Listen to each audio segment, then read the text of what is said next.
एकत्व विभक्त आत्मा। तो कह रहे हैं पर से तो विभक्त है ना, तो पर में क्या क्या, तो पर की लिस्ट अपनी बनी बनाई है। देखो हम आपसे फिर से कह रहे हैं, जैसे अभी हाल आपसे पर की लिस्ट पूछे, तो अब आगे पीछे कुछ कुछ करके भले ही सारे एंगल आ जाएं, पर आप ऐसा करके बोलोगे, और उसका एंगल क्या है, स्थूल से सूक्ष्म, इस क्रम में बोलोगे तो फिर वापस आपको रटने की जरूरत नहीं पड़ेगी। तो पर की लिस्ट एकदम व्यवस्थित होनी चाहिए।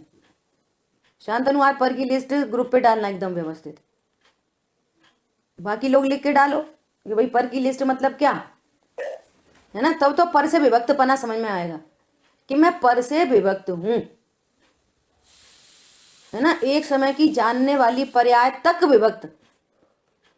अब एकत्व तो क्या है, तो मैं अकेला अकेला अकेला अकेला, बोले वो बारे भावना लिखी हैं, आप अकेलो अवतरे मरे अकेलो हुए, तो अकेला मतलब क्या है, स्व से एकत्व, अहम इको खलु शुद्धो, एक का अर्थ क्या है, एक, तो बोले उस एक में वो एक कैसा है, जीव द्रव्य सामान्य, द्रव्य क्षेत्र काल भाव से बात करो ना, सामान्य अभेद नित्य एक, इसमयी एकत्व है, खाली डिब्बा नहीं है एकत्व।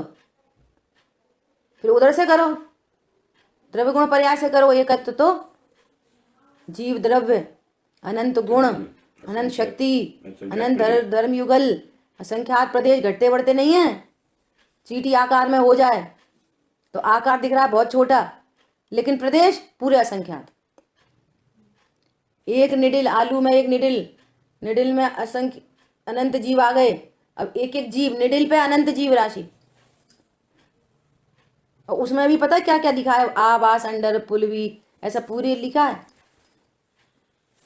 और एक जीव इतना सूक्ष्म जो आपको डायरेक्ट आंखों से दिखाई नहीं दे रहा, और उसमें कितने नियत प्रदेश, प्रदेश कितने असंख्यात, तो असंख्यात प्रदेश और उपयोग लक्षण, हालांकि वो पर्याय है और समझने की बात है। तो इतना मटेरियल, इससे मेरा एकत्व है, एकत्व में इतनी सब चीजें, एकत्व सीधी सीधी भाषा में बोलते हैं तो अनंत गुणमयी अभेद वस्तु, तो अनंत गुण में सब शामिल हो जाएगा, अनंत गुण अनंत शक्ति अनंत धर्म युगल असंख्यात प्रदेश, ऐसा ये है मेरा एकत्व। द्रव्य क्षेत्र काल भाव से बोलेंगे तो सामान्य अभेद नित्य एक, इनमयी अभेद, ऐसा। तो यहाँ पे आप चला चलता रहित, मतलब कि पर्यायों में चलायमानपना है, वे कभी घटते हैं उनके अभिभागी प्रतिक्षेप, कभी बढ़ते हैं। अपन ने एग्जाम्पल लिया ज्ञान की पर्याय से, तो कभी मति ज्ञान, कभी शुद्ध ज्ञान, कभी अवधि, कभी मना पर्याय, समझ आ रही बात, घट रहे बढ़ रहे हैं, लेकिन आत्मा नहीं घटता बढ़ता, ये जो शुद्ध न की विषयभूत वस्तु है, जिसको जानने से रत्नत्रय प्रकट होंगे, जिसको जानने से सर्व क्लेश दूर हो जाएगा। मैं एकत्व विभक्त आत्मा हूं। अब समझो पर में, यहाँ पर में कितना लिया कि ये जीव इतने को एक मान रहा है, तो इतने में बता रहे हैं कि भैया यहाँ शरीर है, शरीर है, स्पर्श नहीं करता, कर्मों से बंधा हुआ है, उनका भी दूध पानी की तरह मिले हैं कर्म भी, एक क्षेत्राव का संबंध, मैं कर्मों से नहीं बनता, जो बंधता है सो बनता है, उसकी बात करेंगे, लेकिन मैं नहीं बनता कर्मों से। पहले भी प्रश्न हुआ है ना, ज्ञानावर्णी कर्म, बंधने का अर्थ क्या, कर्म से बंधने का अर्थ क्या है, पर समय पना में बात आई थी, कर्मों से बंधा है तो जीव, इसका अर्थ क्या है कि किस प्रकार से बंधा है, इसका अर्थ ये है कि जो कर्म का संयोग है ना अनादि से, उसके उदय में, कर्म का उदय दो प्रकार से आता है, घाती और अघाती। तो अघाती कर्म के फल में जो सामग्री प्राप्त होती है, इस रूप अनुभवन करना, यही कर्मों से बंधना है, समझ आ रही बात। और घाती कर्म के फल में जो परिणाम उत्पन्न होते हैं, इस रूप अपने को अनुभव करना, और यही अपने को बंधा महसूस कर रहा है। और जबकि आत्मा, त्रिकाली ध्रुव भगवान आत्मा, इनसे अनटच इफेक्टलेस फुल्ली सेफ है। इसलिए अपन प्रश्न करते हैं कि ज्ञानावर्णी कर्म किसको इफेक्ट डालता है? त्रिकाली ध्रुव भगवान आत्मा पे ज्ञानावर्णी कर्म ने आज तक इफेक्ट डाला नहीं। बोलो। निगोद की अवस्था हो गई, तीव्र ज्ञानावर्णी कर्म का तीव्र उदय, मति ज्ञान इतना हीन हो गया कि अक्षर का अनंतवा भाग, इतना सा उसे ज्ञान हो, पर्याय में इतना सा ज्ञान है, अक्षर का अनंतवा भाग, तो भी भगवान आत्मा, पर्याय इतनी हीन हो गई तो आत्मा भी हीन हो गई। बोलो, पर्याय में इतने तीव्र रागादि भाव, इतने तीव्र कषाय है इन जीवों को, अनंतानुबंधी जाति की कृष्ण लेश्या, इतने तीव्र परिणाम है, आत्मा कैसी हो गई? जो निगोद में सो ही मुझ में, सो ही मोक्ष मजार, अंतर भेद कछु भी नाही, भेद गिने संसार। जो शुद्ध न से देखता है तो सब एक समान दिखाई देते हैं, और भेद देखा वे तो कम ज्ञान वाले हैं, वे तो तीव्र कषाई है, इनका तो शरीर इतना छोटा है, वे तो शरीर से रहित है, अनंत भगवान परम औदारिक वाले हैं, हम तो कहाँ हैं, हम तो औदारी शरीर है, वे तो वीतरागी हैं, हम तो रागी हैं। ये सब अशुद्ध न से देख रहा है ज्ञान, और अशुद्ध न से देखा सुबह भेद गिने संसार, वो संसार चल रहा है, परिणति में अज्ञान मोह देश उत्पन्न हो रहे हैं, क्योंकि ये वस्तु का वास्तविक स्वरूप नहीं है। संसार हो रहा है मतलब क्लेश हो रहा है। कहा जे मौसमी हरी है, जे मौसमी थोड़ी पीली है, हरी तुम खाओ, हम तो पीली वाली खाएंगे, और खा लो पीली मौसमी खा लो। तो पीली मौसमी खाओगे, प्रमाण की मौसमी खाओगे, शुद्ध न की मौसमी नहीं खाओगे तो क्या होएगा? कड़वा होएगा मुंह, इतनी सरल बात है। पीली मौसमी में क्या खाओगे? पीली मौसमी खाओगे कि मौसमी का जूस पियोगे जो असली मौसमी है, जो मौसमी का सार है?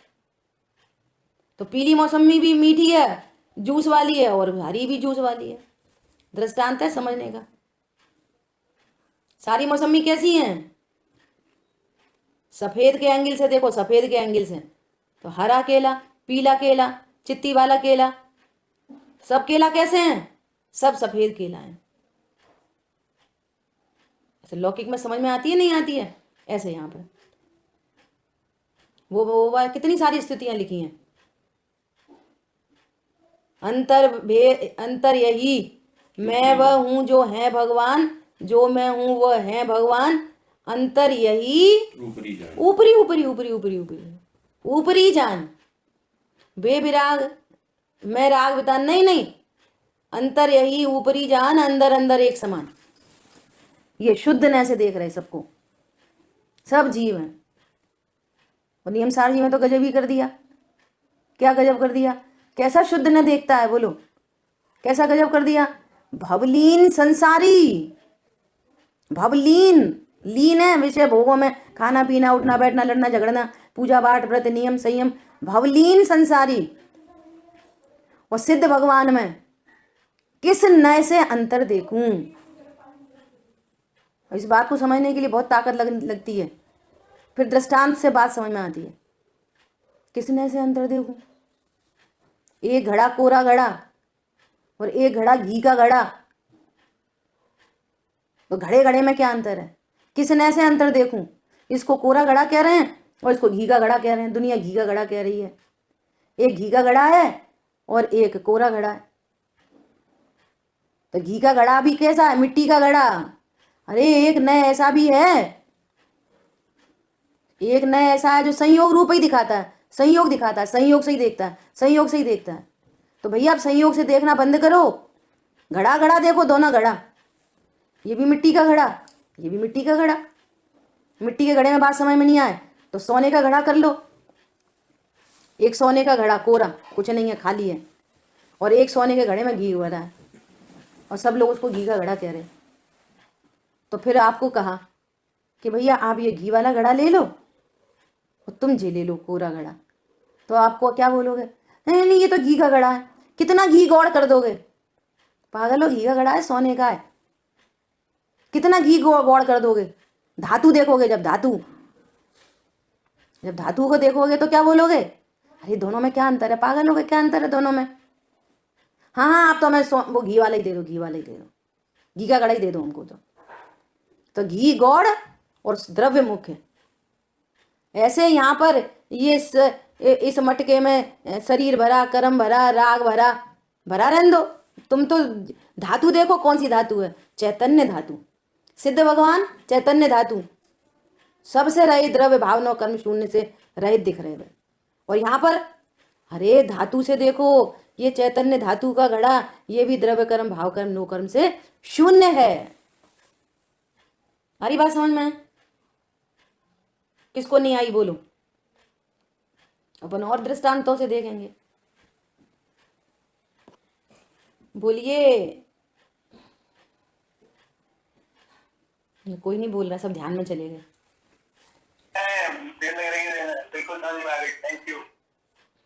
ऐसी बात है। उस घड़े को पानी का घड़ा, अचार का घड़ा, मुरब्बा का घड़ा, घी का घड़ा, संयोगी कथन है, संयोग से देख रहे हैं। मौसमी को हरी मौसमी, पीली मौसमी, छिलका के संयोग से देख रहे हैं। बीज, छिलका हटा के बीज के साथ भी खाओगे ना तो भी कड़वाहट आएगी। ऐसे ही देह और कर्म से भिन्न राग आदि भाव से भी संयुक्त देखोगे तो भी कड़वाहट आएगी। कड़वाहट आएगी मतलब तो भी आकुलता बनी रहेगी। आप टेंशन लेस नहीं हो सकोगे। टेंशन लेस होने का क्या उपाय है? मैं भगवान आत्मा हूं। कल बहुत ऐसा विचार चल रहा था, परद्रव्य का परद्रव्य और क्या था? परद्रव्य के भाव और उसके निमित्त से होने वाले अपने विकारी भाव। अब जंप नहीं करो, जंपिंग। परद्रव्य से भिन्न हूं, उससे अच्छा बुरा नहीं होता। परद्रव्य के भाव, उनसे भेदियान करो और फिर कदाचित अपने परिणाम हो तो उससे भेदियान करो। पर को अपना जान रहे और पर्याय जो उत्पन्न हो रही ना, अपने में जो पर्याय उत्पन्न हो रही, वो कह रहे उससे भिन्न हूं मैं। वो हो जाते, वे कर्म के उदय में हो जाते, वे होने योग्य होते। तो परद्रव्य क्या है फिर? अपनी विकारी पर्याय, होने योग्य आश्रव, आश्रव का करने वाला आश्रावक, कर्म का उदय, इससे भिन्न हो। परद्रव्य से, परद्रव्य से क्या है? संयुक्त हो। परद्रव्य मेरा है, परिणाम मेरा नहीं है, पर परद्रव्य मेरा है। उनने ऐसा कह दी, उनने ऐसा कह दी, वो खराब है, वो अच्छे हैं। अरे परद्रव्य इतना अत्यंत गौड़ है। मैं भगवान आत्मा हूं जो अपनी स्वयं की, अपने स्पष्ट है, अपने में उत्पन्न होने वाली पर्याय, अपने में उत्पन्न होने वाली वो मौसमी, अपने में उत्पन्न होने वाले छिलका से भिन्न है। तो फिर संतरा से, केला से, अमरूद से, आम से, इनकी तो बात ही कौन करे? वो मौसमी, वो सारभूत मौसमी जूस अपने स्वयं में, अपने बाजार से आए वाले छिलका और बीजा से भिन्न है, न्यारी है। तो केला से और आम से कैसी बात है बोलो? उनकी तो बात ही कौन कर रहा है? ऐसी बात है।